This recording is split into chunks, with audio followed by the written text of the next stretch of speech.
আমার একটা শখের বাড়ি হবে, যেটা শুধুই আমার বাড়ি হবে।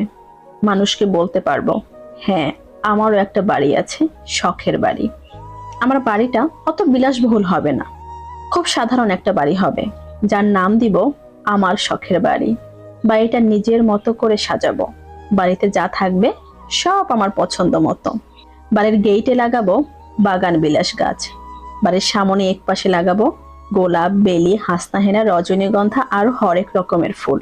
সন্ধে হলেই যেন আমার শখের বাড়িটায় ফুলের সৌরভে মুখরিত হয়ে যায়।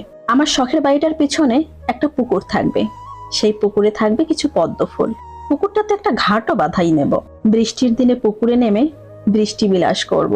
এই বাড়িটা হবে আমার নিজের উপার্জনে। আমার পরে আমার বাড়িটার মালিক হবে আমার মেয়ে, তারপরে হবে তার মেয়ে। যেন আমার মেয়ে কিংবা তার মেয়ে বলতে পারে তারও একটা বাড়ি আছে, নাম তার আমার শখের বাড়ি। সেই বাড়িতে কেউ বলতে পারবে না এটা আমার বাড়ি, তুমি চাইলেই যা ইচ্ছে করতে পারো না। কেউ বলতে পারবে না এটা করো না, ওটা করো না। যেখানে জোর করে আমার উপরে কোনো নিয়ম চাপিয়ে দেওয়া হবে না, নিজের ইচ্ছে মতো থাকতে পারবো। যেখানে কারো মন জুগিয়ে চলতে হবে না। ওই বাড়িটা শুধু আমার বাড়ি থাকবে, তাই তো তার নাম দিব আমার শখের বাড়ি।